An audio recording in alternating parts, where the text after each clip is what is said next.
Check 1 2. Testing 1 2.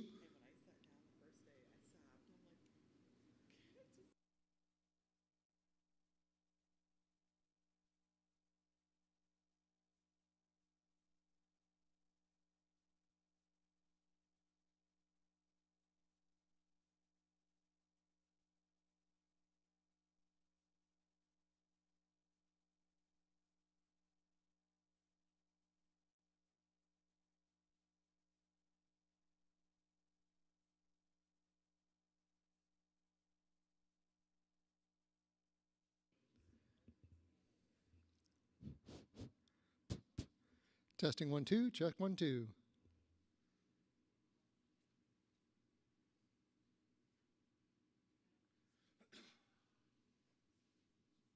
It'll be mostly admin.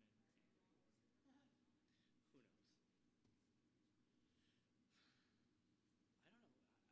I don't know. You came to last week's, right? Yeah. So, I thought there'd be more people. Last week? Yeah. I think I think they're waiting for this one. yeah. In the live stream, I mean, although I had a buddy watching at home, he's like, can't really can't really hear anything. Patrick, How how you you doing? doing, buddy? Good. Mr. Moderator. Put him in charge.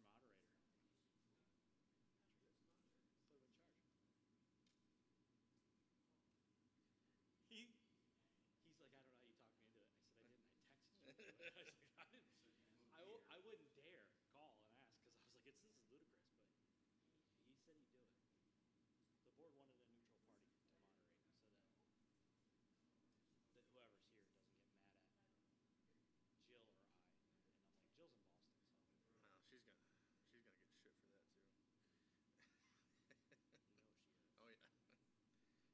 That's why I said on the radio this morning that some school officials will be there. Smart. Do you get any analytics about?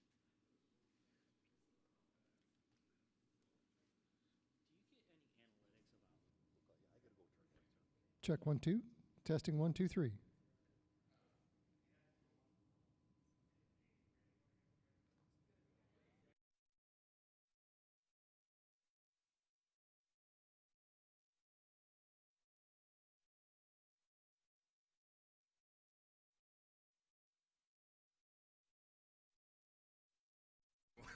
We're good.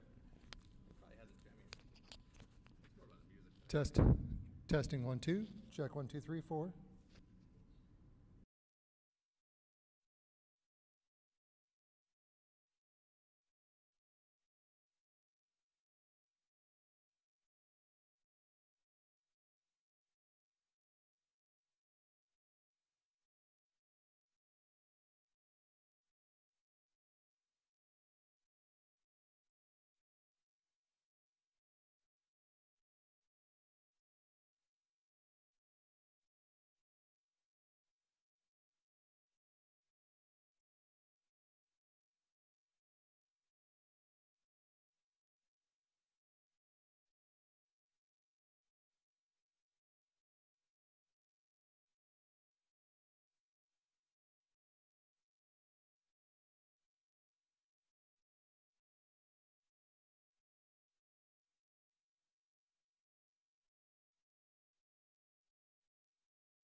Testing 1 2 3. Check mic 1. Check mic 1.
Wow, this is a better crowd than my classrooms used to be.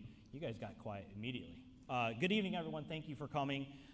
This is the community feedback town hall session regarding the recent merger feasibility presentation that was held last week at the Sayre Area School District. Tonight, we're pleased to have Pat McDonald from the Radigan Media's Choice 102. Pat will be our moderator for tonight's session. Pat will be facilitating the discussion, ensuring that everyone has an opportunity to share their thoughts, and keeping the conversation focused on the merger feasibility report. So we appreciate everyone taking time to join us this evening, whether in person or via the live stream, which can be found on the Athens Area School District YouTube channel. Just a quick comment, as we embark on this important discussion, I want to emphasize that the purpose of this session is to gather your thoughts, concerns, and questions about the potential merger between the Athens and Sayre area school districts. Your input is invaluable as both school boards continue to review the feasibility report and consider the significant decisions that lie ahead. Please keep in mind that while the school boards will not be addressing the community directly during this session, they are committed to gathering and considering all the feedback provided. Alloy 5, McClure, and PFM are here this evening, and they were the ones responsible for creating the merger feasibility report and its subsequent presentation.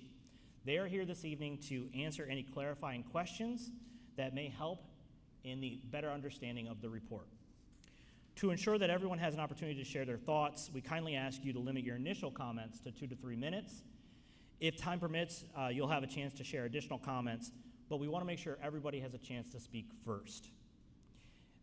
Any questions that are not addressed during this session will be gathered and answered on a FAQ page that we will house on each of our district's websites. Your participation and commitment to our school communities are crucial in shaping the future of our school districts. We understand that this is a significant decision that will impact our students, staff, and our entire community. That is why we value your input and are dedicated to fostering an open and transparent dialogue throughout this process. Thank you for understanding and engagement. I will now turn the session over to moderator, Mr. McDonald, who will guide us through the community feedback session tonight. Thank you. Yep. All right, welcome everybody. There's mics on either end, so whoever would like to start this session can come on up and share your thoughts. Oh, school board members first, I'm sorry.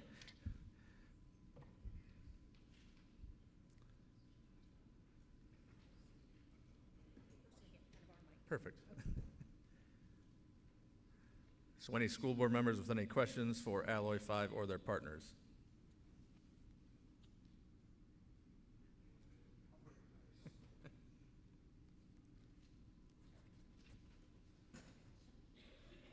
I usually don't need a mic because I can talk loud enough, but I guess one of the questions I had when I was looking at specifically the course selection, why did you guys choose to pick 2 different year course selections? And instead of fixing it for Sayre, you just added at the bottom there were extensive other activities but didn't list them. And then the Athens course selection doesn't compare equally with what is currently on their website. I'll have to go back and check with our partners who put together that chapter, but that could be due to the timing of the information that was given to us while we were writing the report, but we could certainly answer that in the FAQ section. Thank you.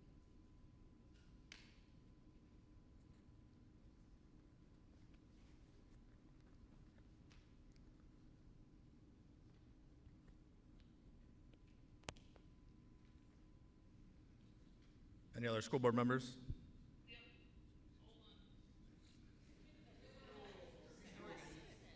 We're good.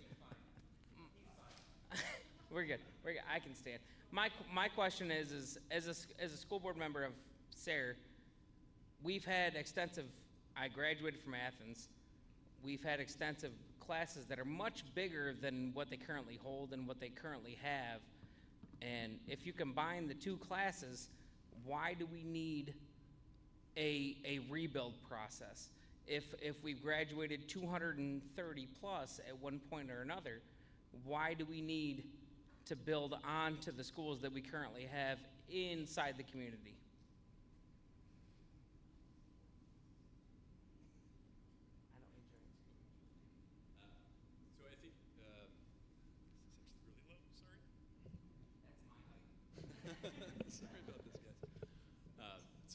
some assumptions were made, namely that there are capacity limits. 25 students per classroom is kind of the standard. We operate or take the approach or the assumption that operating at 85% of that 25 gives an optimal number for kind of future fit out for facilities. It allows for bubble years or flexibility when we have heavier enrollment down the line. So all of the enrollment projections were taken. We found the aggregate number for each one of the grade capacities for each one of the schools, and then used that 85% or 21 students maximum capacity to evaluate the need for those additions for both the secondary levels, middle school and high school, if that answers your question.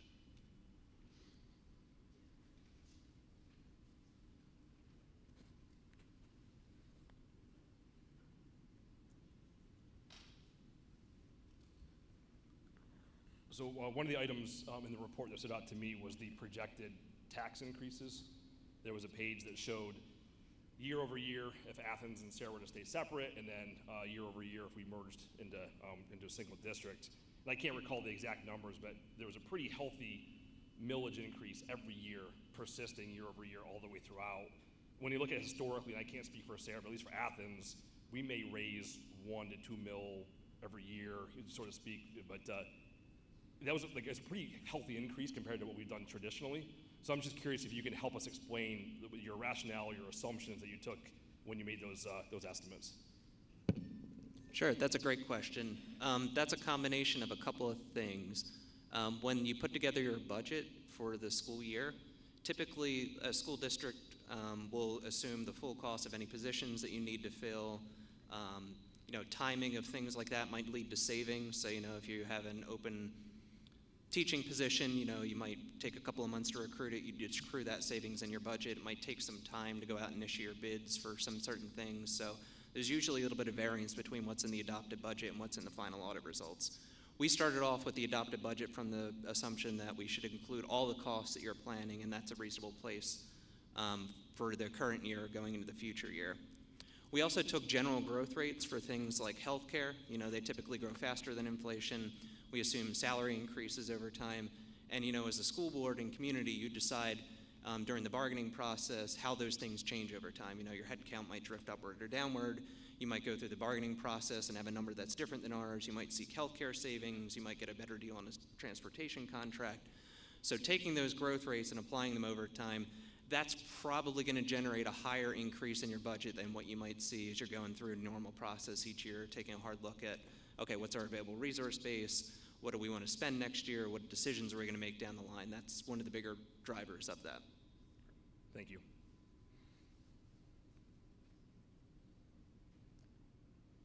Anybody else from the school board? Syracuse. Just one question, if you have an idea of the, I'll call it the percentage of all the facility costs on what are driven by regulatory changes that would not have to be done if the facilities aren't touched, for example. So how much of the additional cost is to meet new requirements that weren't there when the facilities were originally built?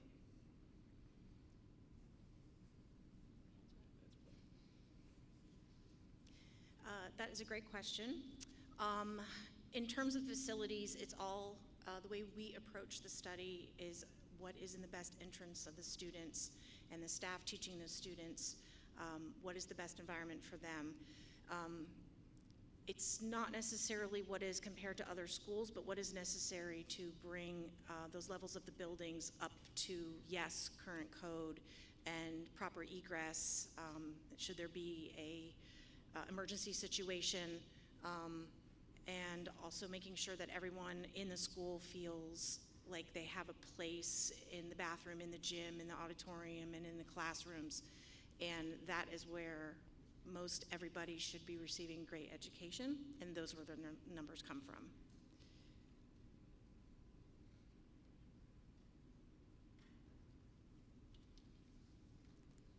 Any other school board members before we turn it over to the public?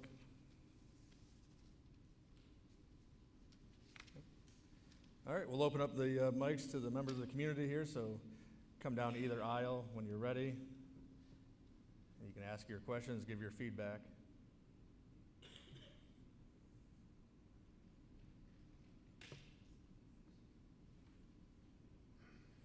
Or we can all go home, I guess. One of the.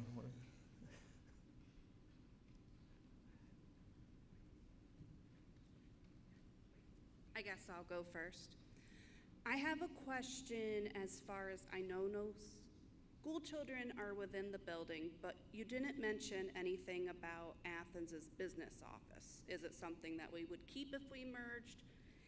And what's projection cost of fixes on that building? I mean, it's still gonna be the school district fixing that building in the 10-year period you're talking about.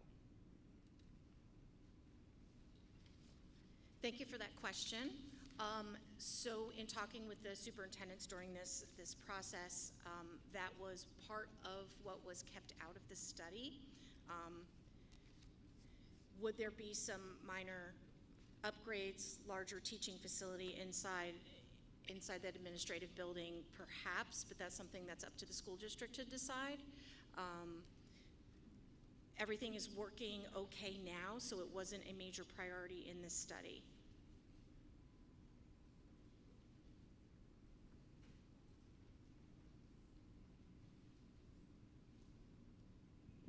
Hi, I'm Nancy Schrader, and I live in Sayre. I'm a Sayre taxpayer, and I'm also a proud Redskin because that's where I graduated from Sayre High School. So I have a great deal of pride about Sayre High School. But I was a little dismayed when I read page 253 of your study that says it's going to take probably $100 million between the two buildings, the Snyder and the Sayre High School, to do the renovations and the necessary ADA compliance. That's a large number. My question is, if the options that you mentioned in your merger are addressed and are decided to go with one of those options, will that cost for the ADA compliances and all the renovations be included in the costs that we saw in your projections? That will address all of the needed deficits? That is a great question. The study, if you notice, we call it probable cost. So those are based on what we can ascertain at this moment in time. Should construction on these items take place later and later, 2025, 26, 27, there is an escalation rate that occurs, and that's true for any kind of construction project. To answer your other question, yes, it would take care of ADA, fire, egress, all the protective environment that gets everyone out of the building should there be a need to get everyone out of the building very quickly. Okay, thank you.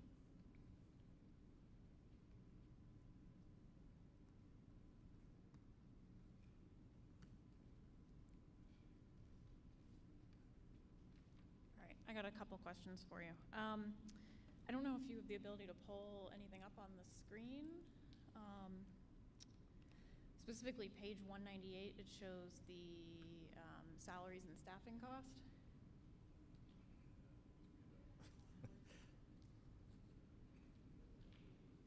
$198.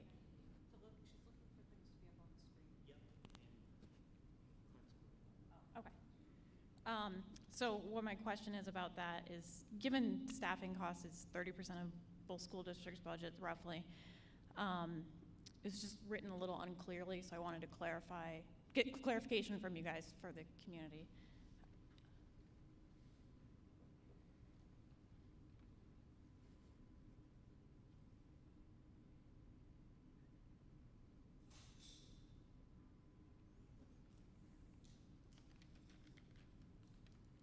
And I guess while we're waiting, my other question is looking at the middle school students building a new middle school. Was Sayre High School ever considered as a middle school? Because it seems that the numbers would work.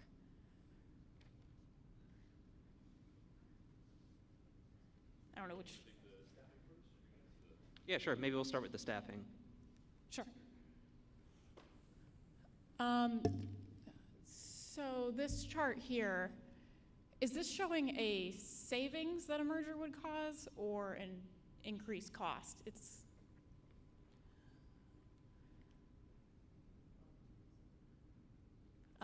Well, the second half of the first half is no change. Because it says savings, but then it's red, so it's not. Yeah, it would be Totally clear. savings compared to Okay. the current school districts if you added up both the salary and the benefits budgets. Okay, gotcha. That's a great question. And then, so that is a savings despite you considered about a 5% on average increase for teacher salaries? I think it was 4.7? Yes, that's correct. That would be on top of that. Okay, so it's teacher salaries going up overall, but still overall savings by combining the staff is what your study showed. Okay, Yep. I just wanted to clarify, 'cause it wasn't clear to me, and maybe it was clear to everyone else, but, and then if you guys could address the Sayre High School question, because I think in all the scenarios it was shown as being sold, but when I looked at it, the capacity of Sayre High School was 870 students, and our combined district right now has about 690 6th, 7th, and 8th graders. So if you can speak to that. So we did look into all options, all facilities, what they can handle in terms of academic capacity or the full-time equivalents. And that kind of harkens back to, I think, maybe the second question about classroom sizes or graduating classes. Talking to the mic, bud. Sorry, guys, can you hear me now? So we did evaluate each one of the facilities in terms of their capacity for their full-time equivalency. For each one of them, all 6 buildings on the Athens and Sayre campuses. I think in the development from our steering committee meetings with both superintendents, we were starting to come up with ideas that work better with this kind of all-in-one campus scenario, not consolidating, but kind of reorganizing the district or newly organized district into kind of a singular area to kind of help in efficiencies in terms of transportation, newer buildings. Sayre Junior and Senior High School does need quite a bit of work in order to bring it up to code compliance, some of the other things that need to be taken care of in terms of finishes, the mechanical, electrical, and plumbing systems. So that was kind of the first one to kind of to be addressed as something that maybe we pull back on and we try and utilize some of the facilities that are in a little bit better shape or of a newer vintage, just looking into the future in terms of future costs for maintenance, renovation, so on and so forth. But it was considered. We did several scenarios, and the four, that wind up in the final draft of the study are the ones that were kind of mutually discussed and kind of agreed upon in these steering committee meetings. That answers your question? Sure, thank you.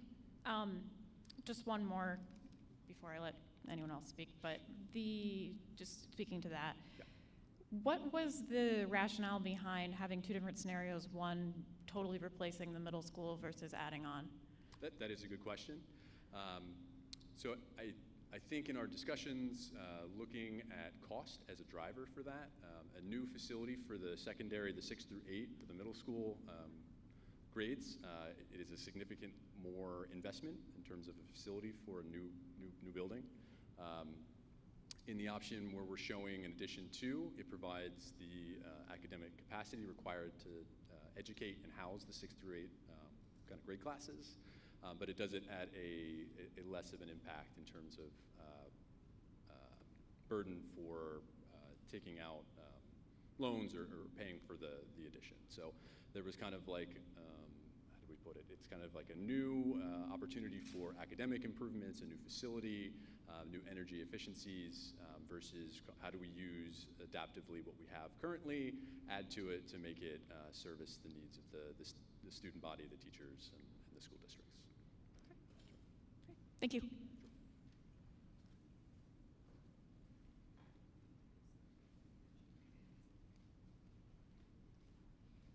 Hi, Kelly Stadge. I am an Athens school taxpayer.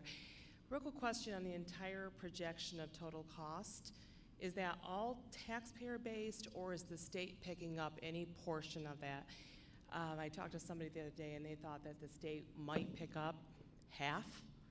I have no idea. So that's what we're wondering. Yeah, that's another great question. In the projections, we do assume that the state does continue to increase the typical subsidies, basic education funding, special education funding. So those state sources are growing. We were not assuming any additional or higher level of funds from the fair funding lawsuit resolution, just because that's so, that hasn't been fully formed or, formal proposal brought out other than, what the governor's talked about and what the House has voted on. So this is just based on historical increases. What if the current formula increases at those rates over time? Another question, I think that I read someplace where it was maybe a 5% projection for Sayre, 7% for Athens. How is that broken down? Why is 1-2% higher for one school district versus the other? Yeah, that goes back to the underlying cost growth that we kind of talked about in one of those first questions. So as healthcare costs are growing by almost 7%, as we're layering in some new debt service to do some of the building projects, all that is raising the expenditures at a fairly high rate. And then the tax numbers are just backed into for how high and how fast would the tax rates have to grow in order to balance the budget over time. But why is there a difference between Sayre and Athens? I might be reading it wrong, but it looked like to me that the Sayre taxpayers would be paying less of an amount than Athens. I might be reading it wrong. I think by the time you get out to the year 10 mark, I think that millage rates are fairly close. I think Sayre is still the highest rate. Athens is slightly below that. The 7% comes from school code limits the annual increase that the tax rate can grow over time under Act 1. So when we put together the study, the Act 1 rate for Athens was that 7% number for the coming school year. So we use that as the starting point, knowing that in the out years of the projections, we had to close those deficits over time, and that was the only way that we could do that, is if we did that higher initial jump and then grew it at I forget, it's the 5 or the 5.5% after that. Okay, thank you.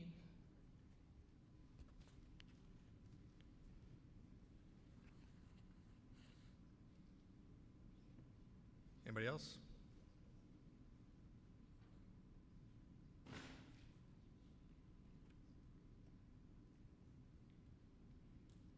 Hi, Joel Hunt, taxpayer, Sayre School District. My two questions, I'm a contract compliance auditor. I've been doing construction auditing for the last 3 years, so I'll take your numbers at face value. Usually I dig into them, not doing that here. But one thing that jumped out at me is option 1, which, if you just put the numbers into Excel like I did, is a giant savings to the taxpayers, between 58 and 82 million. I think if you take low to high, high to low. But I don't see any credits in there for the Sayre facilities at all, and just wondering, one, why wasn't a commercial realtor brought in and a value at least thrown in the report, hey, potential savings, because that makes that number go even higher. That was not taken in consideration for the study because the school district would decide when to offload that asset. Okay. And as we know, all those rates are changing year to year right now. They may hold on to it for a long period of time. It may be used as a swing space, so it may be held onto the districts for a couple of years. That is something to consider further down the road, but it is not something that we all agreed should be in the study. Okay. Second one, involving the voluntary merger, the one example, was any state money given to them to do that? Any extra state money, hey, here's a cookie or whatever to do this, and that's the first part. And the second part, do we know if any possibly, because that makes that number, again, that delta be even bigger as a taxpayer savings? Yeah, that's a great question. From what I know, in doing prior work, we did talk to the superintendent who oversaw the Central Valley merger. The state did provide a one-time grant for some of those transition costs for equipment alignment, curriculum alignment, and stuff like that, but that was it. It was just the one-time contribution there.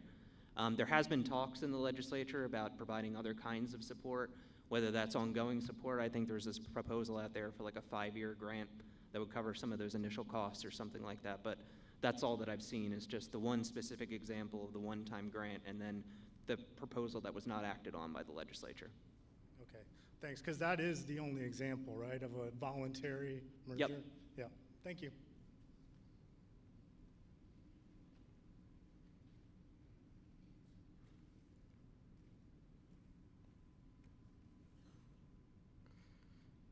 Anybody else?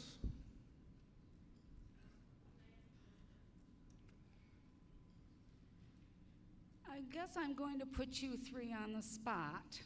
I know it is not your job to make a recommendation based on all of the immense amount of material that you accumulated for us, but you have to admit it is an extremely amount of information, and while we're not all intelligent people, we certainly are intelligent enough to make a decision about our communities. If you lived in this community, each of you, based on all of the information that you accumulated for this possible merger, what would you recommend from the options that you presented to us and why? Thank you. Who's first?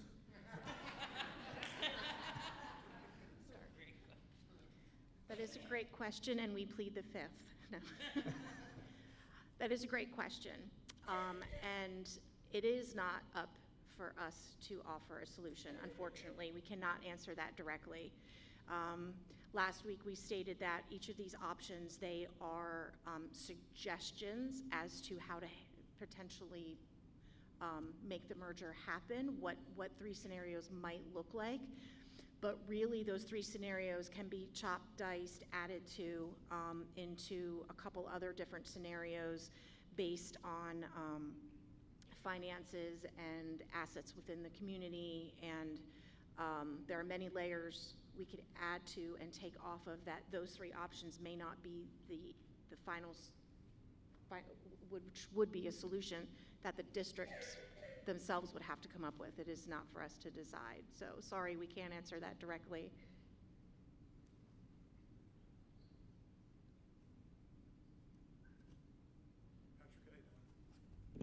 Hey, my name's Joe Joyce. I'm an Athens Township resident. I spent 1 year with these guys on the Athens School Board as an appointed member. I just simply have a question. What's next? What does the community do next? Do we talk to our school boards, Sayre and Athens, about what we want to see? Do we talk to you? Do we have another meeting? What are the next steps? Because, I mean, my fear is that we have these sessions and then you go about, you return to your places of business and the community kind of talks about it, but nothing changes. So what are the next steps that you would recommend? That's a great question also, thank you. So the next steps are up to your superintendents and how they wish to direct that to everyone within the communities. We would love to work with you through the process, but that is for the superintendents to kind of decide what the next steps are. I know that they care about what's going on, and they know that you care, and I think that they'll be prompted to keep moving through the process. Thank you. Sure.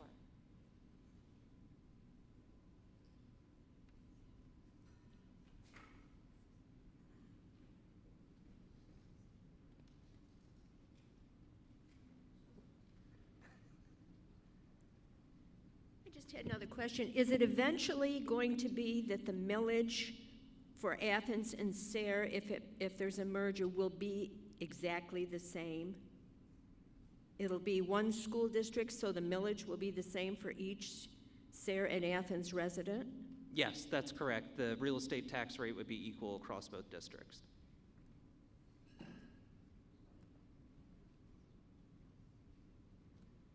Hi, my name's Gina Fitzpatrick, and I live in Sayre. And my question actually kind of falls off the gentleman that was up here before, so you probably can't provide an answer right now. But it was about that timeline and the 10 years. Is that just to pay it off? Is that how long the building takes? Is that, like, I didn't really understand what the 10 years signifies.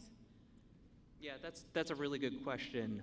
Part of that is just the initial startup costs of, replacing the curriculum and, the timing of all those changes. You might see a higher cost per student in those first couple of years. So the 10 years was chosen as, we know in the short run there might be some increased costs there, but in the long run, if there are efficiencies, we want to show those and highlight them. So that's why the 10 years was chosen. So you could take a look at Athens and Sayre separate.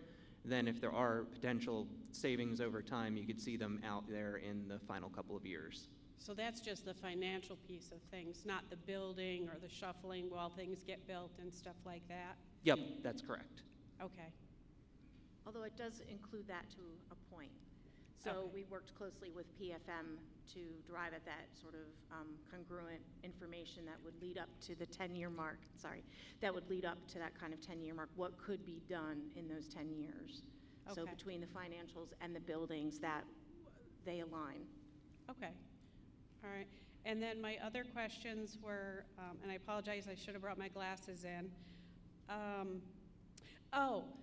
This was more of a concern to keep in mind than it was a question, was being all on Athens, whether it's township or borough, I'm not sure which one it falls under, having everything under both, did you say both? Having everything under one police department kind of worries me a little bit, just because if something were to happen, that falls all under one department, and what kind of, like, with the increase in traffic, you're going to increase accidents. I just assume that, which would mean more responses to things falling on one department. Asking another system to adapt because of the changes that the school districts are making and how that might come into play. So I know that's probably, I don't think that's really something you might have an answer for today. We also do municipal work too. Okay. Okay. Let me look. I think those are the only questions that I had. I did mention to one of the board members, I did have one other concern, was that if having everybody on one main campus, if there was to be any kind of an emergency, whether it be natural disaster or anything, that's a lot of people to move at one time. So that was another concern that I had. But those were all my questions, concerns.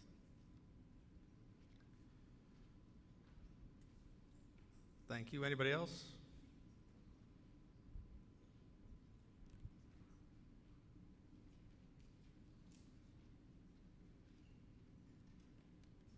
All right, I'm back asking for more things on the screen.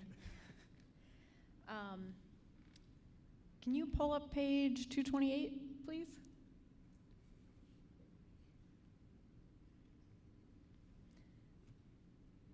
And then while we're waiting on that, just another finance-based question. So both Athens and Sayre do have earned income tax, correct? Yep, that's right. So from the study, you said both districts have Act 511, and then only Athens has Act 24. So I was just wondering, besides raw percentage rates, what's the difference between 511 and 24? Oh gosh, that's a good question. I do know that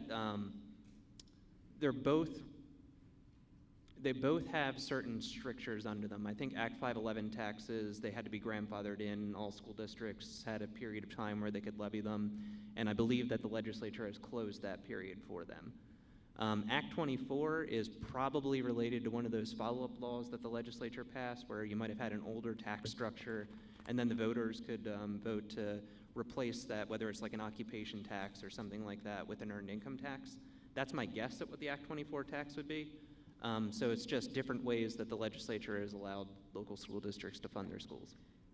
So I know from the study you assume that neither would have Act 24 anymore, but is Act 24, again, Athens only pays that right now, but Yep. Is that something Sayre could levy, or is that door closed? That's a great question. I would say that's probably a solicitor question. Different people have different interpretations of what Act 1 allows. Act 1 is the one that governs the real estate tax. There's also some complications about levying future taxes under that, so I'd say that's definitely a solicitor question. The way that the Central Valley merger occurred, they had a similar structure. The Monaca Area School District levied one certain set of taxes, the Center Area School District levied a different set, and they had to go to the legislature to get approval to have those different rates. So the Monaca residents paid that different tax. The Center Area School residents did not pay that tax after the merger, so they had to get clarity from the legislature on that. Okay, thank you. And then on the screen, this is kind of just an Athens-specific question.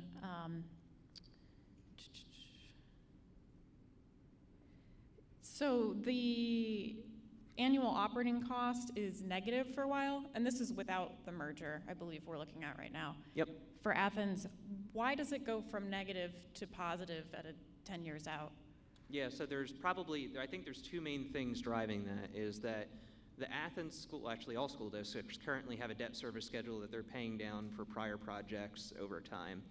The current debt schedule for Athens, I believe it runs out sometime around that 2030 mark. Okay. So just based on the timing of the discussions with the teams and, having to decide when those building projects would occur, those building projects are occurring and the debt is starting before that current debt ends for the Athens School District. So it's your current I'm just taking this off the top of my head, it's somewhere around like 3.2 million. It's that plus the additional debt for the new projects, and then it stays at that higher rate until you get out to year 5, 6, 7, and then it's just the new debt for the new projects after that. That's the biggest driver of that. So they're paying off a bulk of debt in that 31-ish year there? Yeah, Okay. and then in reality, if the districts were to decide to go forward with this, then you would decide on the timing of this. Do you start now? Do you wait until the debt goes down? That's where some of those discussions would come into play. Thank you.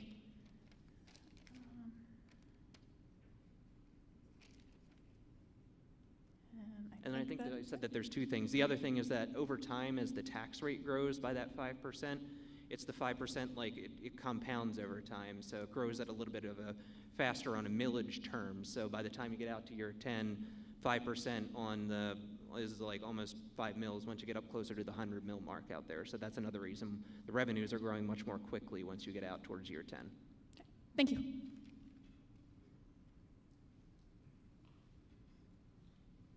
Thank you. Anybody else?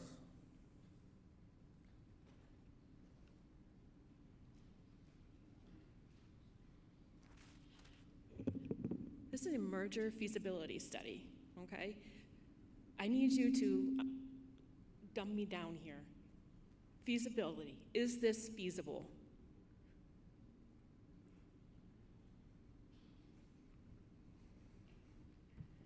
Yes. Okay, how is it feasible?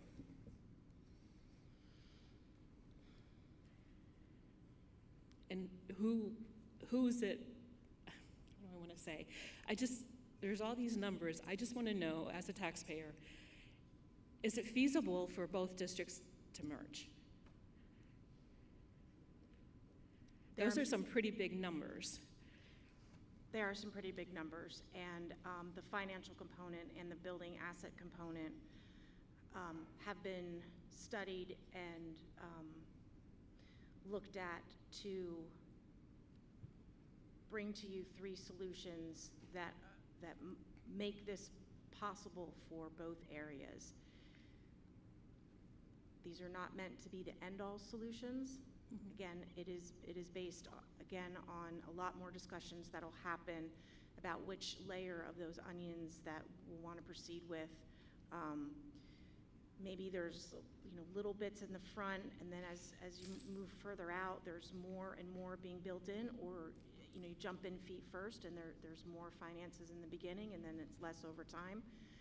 Perhaps there are some of the items that are taken off the maintenance budget, something that could happen over summer breaks. But again, these are all discussions that would happen as part of those next steps. And I don't know if you want to address any of that feasibility. Yeah, sure. I would say from the financial perspective, yes, it is feasible. We kind of lay out some of the pressure points that the 2 districts might run into in the near future while you're trying to come to that decision. But overall, it looks like as a combined school district, it would be financially stable in the long run. That's kind of the main takeaway from the merger section of that report. So in the 10 years, it will be financially feasible, like? Yes, based on the conditions and the assumptions in the report. Okay, thank you.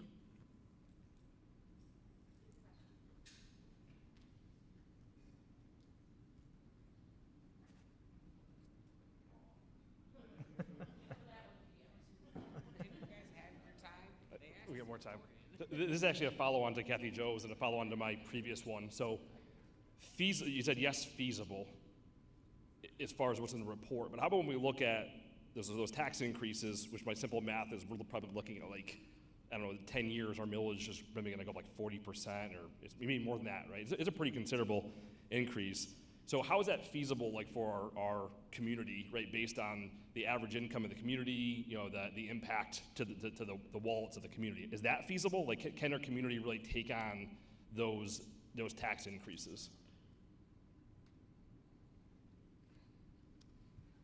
I would say that would be a pretty tall order to ask of any district, those percentage increases over time, and that's where it comes into play, the difference between the projections and the annual budget discussion. So, you know, over time, over those 10 years, you know, you're not going to take the budget as is, roll it forward with no changes at all. You're going to have those discussions about, do we do this investment this year? Do we push it off for the following year? What are we comfortable with the contract negotiations? Do we go to a different healthcare provider? All those things would play into that cross growth over time. So I would say this is not a prediction of where you would be over the 10 years. It's just if you held everything flat, made these assumptions in the report, this is what it would look like from the tax perspective there. And then in terms of the merger potential, you know, there are a number of different options that you could take. You could take a look at the staffing. Maybe you're able to achieve higher numbers of savings that we're looking at from the transportation perspective. Maybe you could have more efficiencies on the bus runs. All those would go into play into lowering those tax rates over time.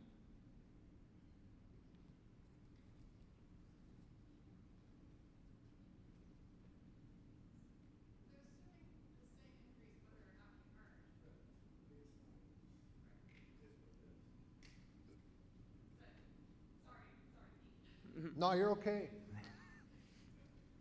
Do you wanna?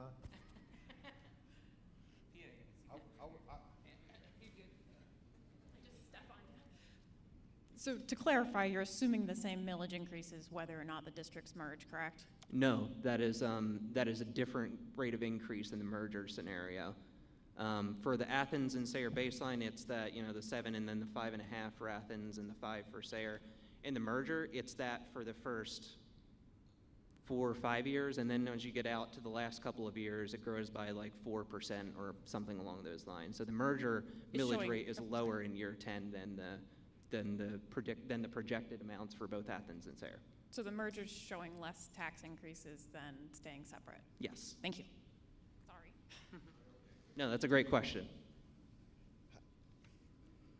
I mean, I guess with clarification on that, right, we have these numbers of 5 and 7 and 5 straight through, but the reality is Sayre had a 1% tax increase this year, and Athens had a 2, I think, so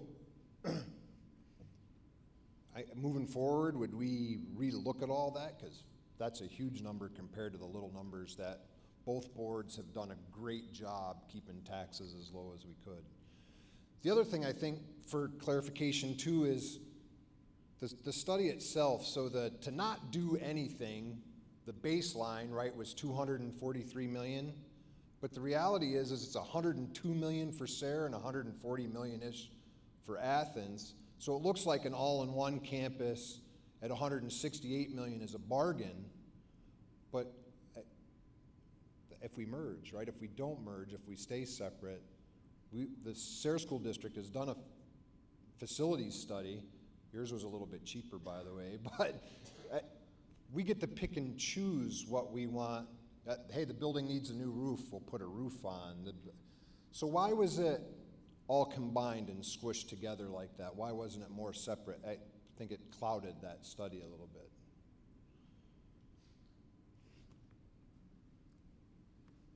I'm sorry, can you rephrase the last part of that question? Well, I think it clouded the study a bit, right? Because we pushed it all in one and made this first baseline number so astronomical that it made it look like the merger was a cheaper solution. But in reality, the two separate districts, one's 102 and one's 140. I see what you're saying. Yes, in terms of, I think the graphic presentation of the information, throughout the study, we're looking at kind of figured scenarios, right? The baseline, here's what happens, and we delineate each one of the schools. I guess it was up to the school districts or the reader to interpret that, you know, obviously Athens versus Sayre, but I think you hit the nail right on the head. I think maybe the way that we communicated it may have been a little confusing. The information is there, as you've pointed out, but in no way, shape, or form is it to beguile or to misdirect by any means. I guess one more. the second part to my question, the total buying power of the combined districts is $102 million. So at the cheapest option, where are we coming up with the extra $66 million or $64 million? Is that all dependent on the taxpayer? So I would say that that could be one area. The other area could be going back to the state and asking them for a contribution towards the merger. Or the other option is just looking at the timeline. So maybe you stretch out those projects over a longer period of timeline. Those are probably the three that you would get to address the full number.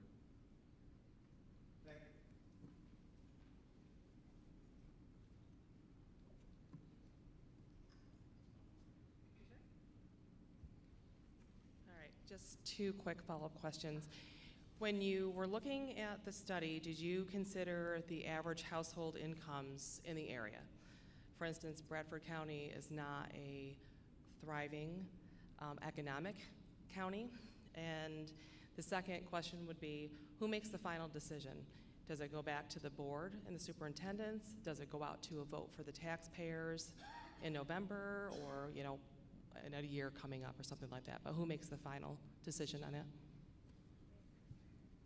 So I'll start with the last one first. The school code only requires a vote by the two school boards. The two school boards can decide what other feedback that they take into that process before they make that vote, but that's all that the school code requires is that vote. And then the application to the state. Okay. For the average income, we do reference it in the demographic section, but I do agree that those tax increases over time, that would be a hard ask of the community given its current, that burden over time. Yeah, I just know that talking to a lot of people, and we all obviously want what's best for the kids. This has been talked about for years, and we have to make the best decisions, for our children's education. But I know in the current economic status, that's kind of a big ask right now for many households that are being completely stretched thin due to inflation and, job loss or whatever it may be. So I was just wondering if that definitely was taken into consideration.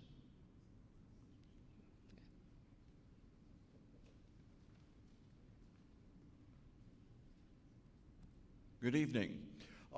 First of all, I would like to ask if a merger were to take place, would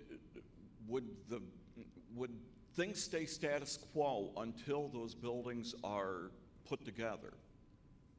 Are we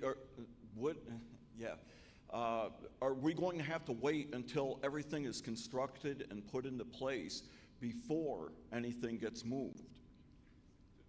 That is a good question. So the way that the feasibility, the proposed options, the last chapter, and I think it's kind of threaded through the rest of the study, the assumption would be that the two primary construction projects, so that would be option 2 or 2A, that's the new middle school or the addition to Harlan Row Middle School, they need to happen right out of the gate. That's to hit the capacity numbers, to make sure that there's adequate spaces, academic spaces to house all of the secondary students. So that would be the first phase in any of the projects. The election to take care of any of the code updates, any of the mechanical, electrical, or plumbing systems, infrastructure updates, that would be kind of concurrent or alongside of, but in order to make sure that we can take two sets of students, the student population at those enrollment numbers, to hit those capacities, those two building projects have to happen first. So yes, it's not all done first and then the merger is successful and everybody's able to be educated, and those are the two, that's like the keystone decisions that need to be made after the coming together of two school districts, should that be the agreement. Second question is, I know a lot of folks here have been asking as well, if state funding will be available. That's through PlanCon, am I correct? It is. There has been a moratorium on the PlanCon funding stream. So I don't know that there is money coming from that at this point in time.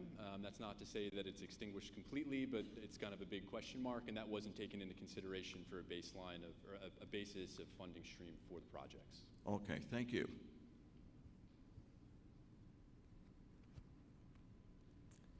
Thanks, Ron. Anybody else?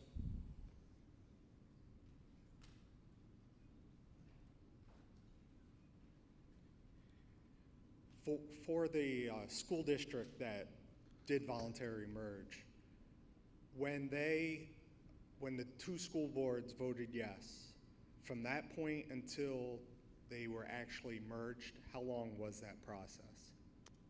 That's a great question. I think we have that in the report in the governance chapter. From memory, I want to say it was about 2 years, with a little bit of time before that vote even occurred for the different studies that they did. So they voted on it, and then they also phased out the merger. They didn't do it all at once. They did, I can't remember which one they started with, but they did either the elementary first and then merged the secondary, the middle, and the high schools, or they did it the other way around. But that was part of the decision too, was they made the vote, then there was the time to coordinate, and then they phased in the combination of the two different sets of grades.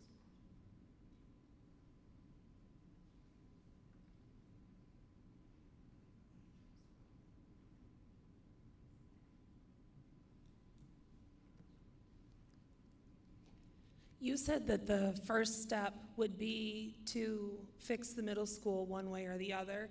Where do our middle schoolers go while that building is being either redone or added on to?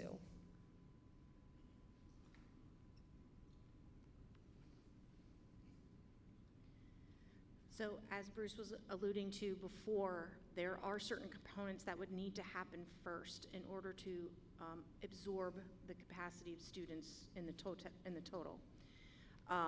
That would be the either addition or a new middle school, and definitely an addition onto the high school.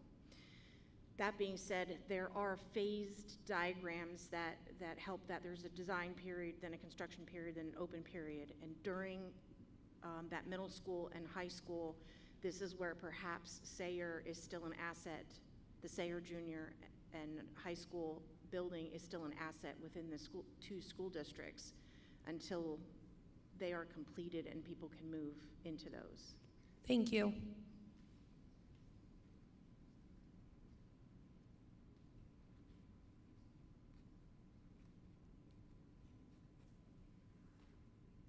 Any more questions for these guys?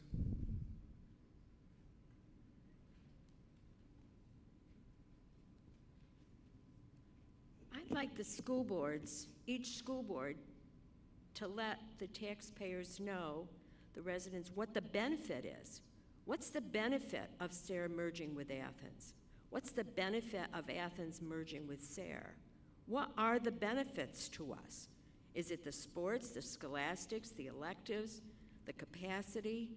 We need to know what the benefits are and also what the negatives are. As a Sayre taxpayer, I'm going to pay more. I'm going to absorb Athens' debt, and I'm going to pay more in my taxes. Is it going to be offset by the benefits? I'd like the school boards to come up with benefits to the merger for us to make decisions as to what we feel is the correct thing to do.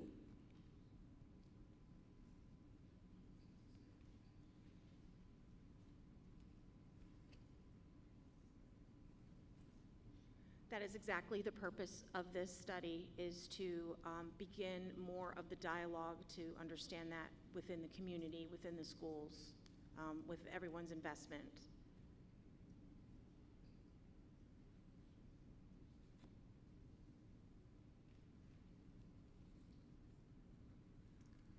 Any more comments, questions?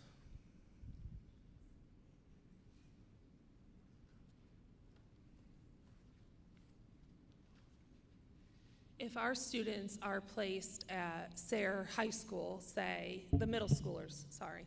If the middle schoolers are placed at Sayre High School while the middle school is either being rebuilt or added on to, do we need to invest money into Sayre High School to bring that up to code for students to be able to be in that building going to school? We do not. Okay.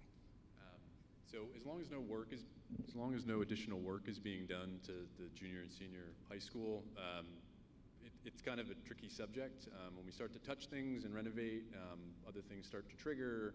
We have to address certain elements in a facility. If no work's being done and it's being used as a swing space, the likelihood is no. There won't have to be any assets kind of renovated or money spent outside of typical maintenance. And that would be at the discretion of both school boards or the combined school board. And I wanted to follow up a little bit more with your last question. I guess the assumption would be to use the current Sayre Junior Senior High School as a swing space to house all secondary students, 6 through 8, and then the 7 through 12 at Sayre. There are successes in being able to add on and renovate school buildings. While it does become a little precarious and convoluted sometimes, it can happen while instruction is taking place. We've seen that, we've helped administer that in other school districts across the state of Pennsylvania, so that also can be done. It's a little more challenging, there's a little bit more planning that's involved and goes into that, but it can be achieved without having to relocate, so it's also another option. I've worked in a building where students were going to school while renovations were being done solely on the outside of the building, and that was not an ideal learning environment for those children. It was noisy and distracting, and kids can't learn when they're in that environment. So that was why I wondered. No, it's a great comment, and it's definitely something that needs to be taken under consideration. In a state of, I don't want to call it desperation, but of need, it can be done, but it is not the ideal education environment, I agree. Earlier, a gentleman asked what the next step is. That was not something for you guys to answer, but also no one else answered that. And as a concerned citizen, I would like to know, we knew that there was the merger meeting we had last week where things were explained, and then this meeting to follow, but what happens next? Is there anyone here tonight that can answer that?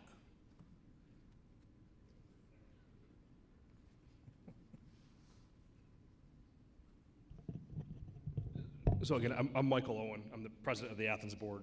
Mr. Cole, if you want to help weigh in as well.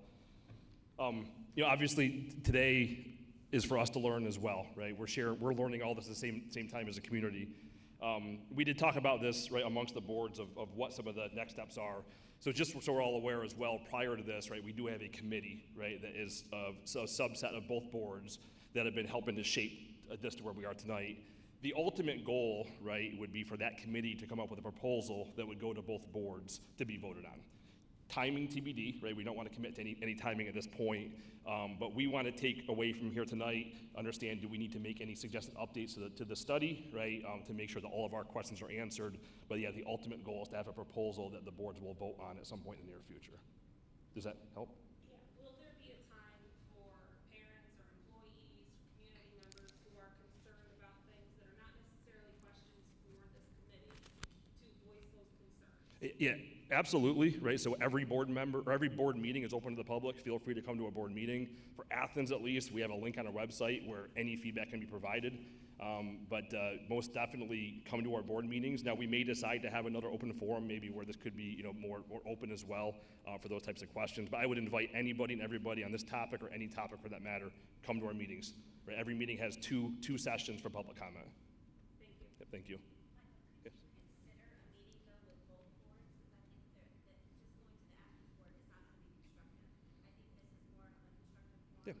Yeah, I think we can consider that. Yeah, I think I can't commit to it right now, right, but I think we can consider that as the boards.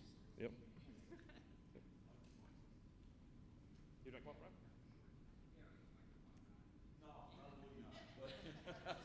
Thank you. I just want to make a clarification too for this nice lady here too, that we have met a couple of times together as far as what the tasks are ahead of us here.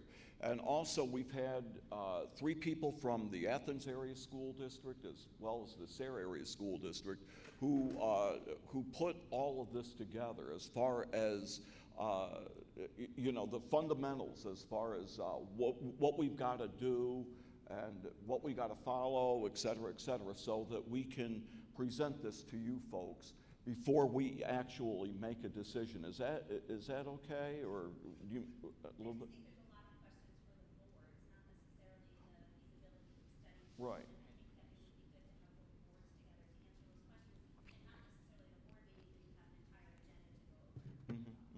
Yeah, and we can make that happen as well. So, okay. Thank you.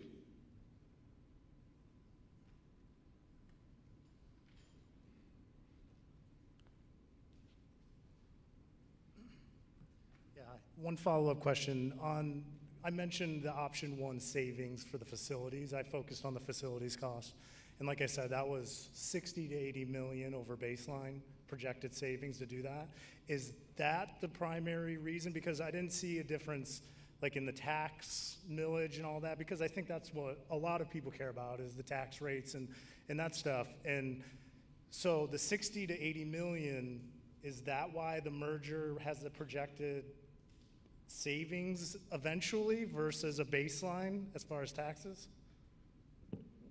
So it's kind of it's not hidden, it's in the middle of the baseline chapter, the difference between the probable costs of the different options and what could be theoretically afforded by both Athens and Sayre. There's two things that we have to keep in mind. One is that state law limits the amount of debt that a school district can issue before it has to go to voter referendum.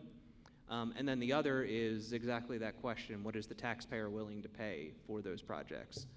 So the baseline and the merger scenarios use those two lenses. What is the theoretical maximum that the law allows, and then what debt could you support with those millage rates that are in those two different scenarios? So both of those are below what the total probable costs are for those projects. So in order to get to that number, how do you get up to the 160 million? How do you get up to the full baseline amount?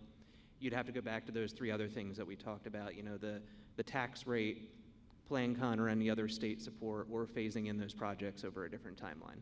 Hopefully that answered that question. Well, yeah, kind of. I just would expect, you know, as a combined new district, if we have 60 to 80 million dollars in projected savings by choosing option 1, I would expect to see a lower cost, right, to a taxpayer. Yeah, over time you would run that out long enough, and yes, it would grow at a slower rate.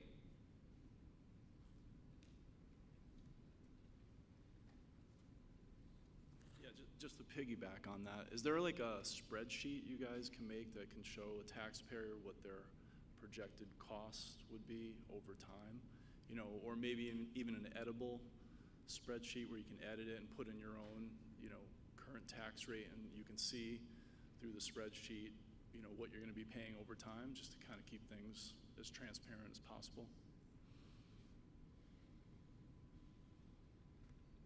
Yes, yeah, that would be possible. So we'll have to go back and talk to the two school districts. I think that would be very helpful.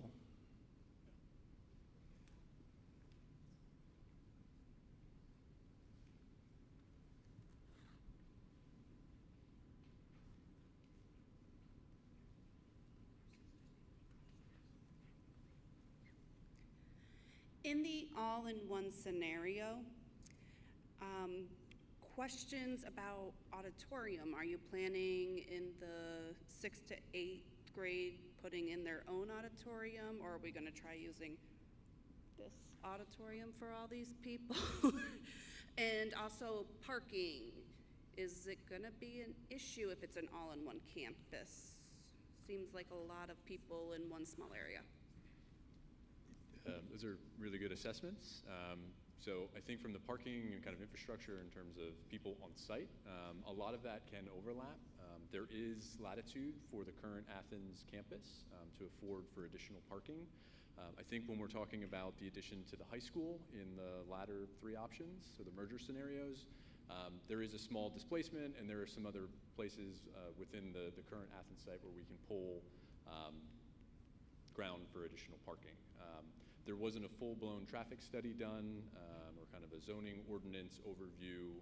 We looked at this kind of 10,000 foot. A lot of that stuff in terms of programming the site comes in after a decision's been made, and we can really start to figure out what needs to go into it, how big does it need to be, how many parking spaces, really down to the nuts and bolts. But it is a good concern to have. And then the second part of that was the auditorium space. So we looked at each one of the facilities in terms of its academic capacity and not functional capacity.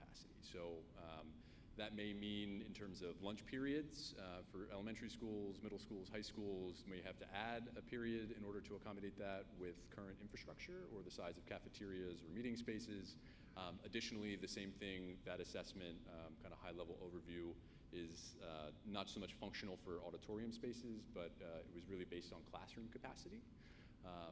So in terms of meetings for school presentations. That may mean if it's inadequate for the number of seats, let's say for the Athens High School, it may mean that there needs to be 2 showings or 2 presentations, 2 meetings in order to accommodate that. So that would be like the next level of investigation should any of those building projects be elected to pursue. Okay.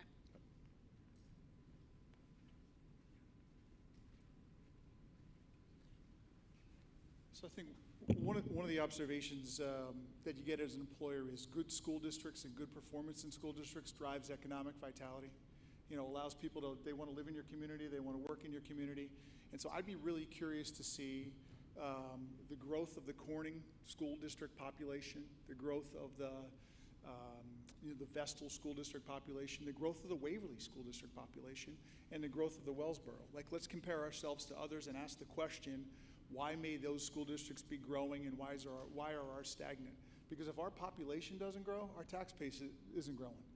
And we can't reinvest in our schools anyway. So, you know, I don't know who has that objective data or whether that's something easy to pull off of a database, but I'd like to see the growth of the population of the schools around us, just so we can ask the question as to why.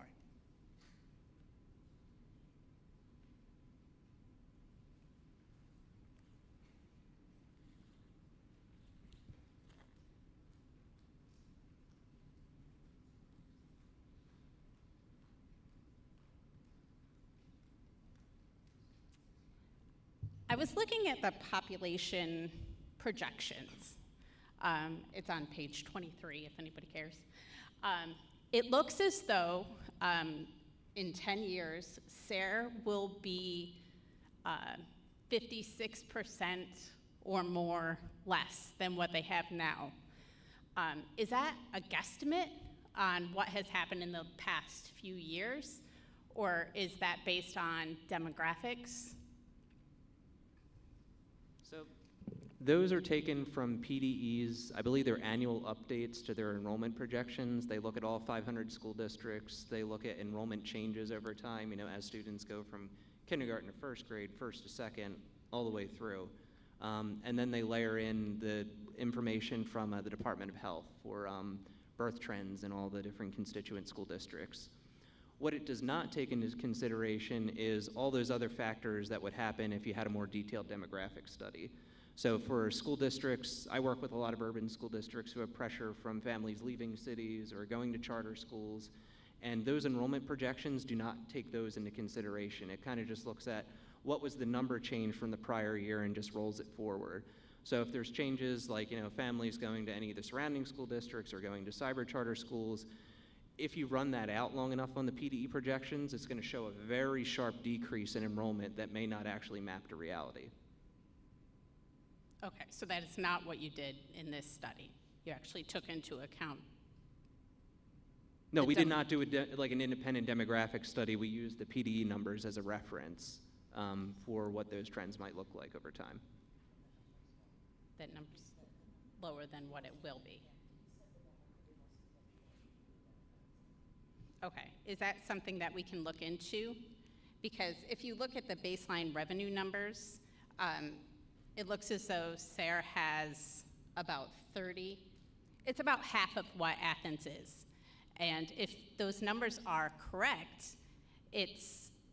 you have half the amount of money for less than a fourth of the amount of kids to keep Sayre as their own.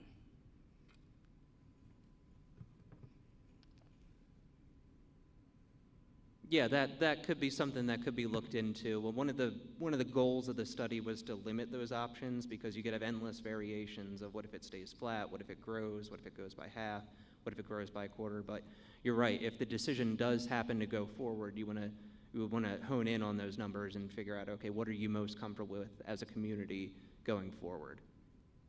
Okay. There was talk of a committee. Mr. Owen, I think you were talking about it. Is that committee both the Sayre and Athens school districts? Of both, working together or working separately? Okay.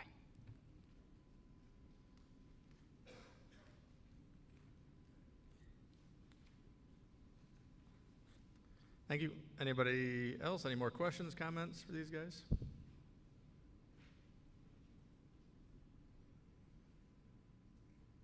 Last call? All right, I want to thank Alloy 5 and their partners for being here and helping us out and giving some great information tonight.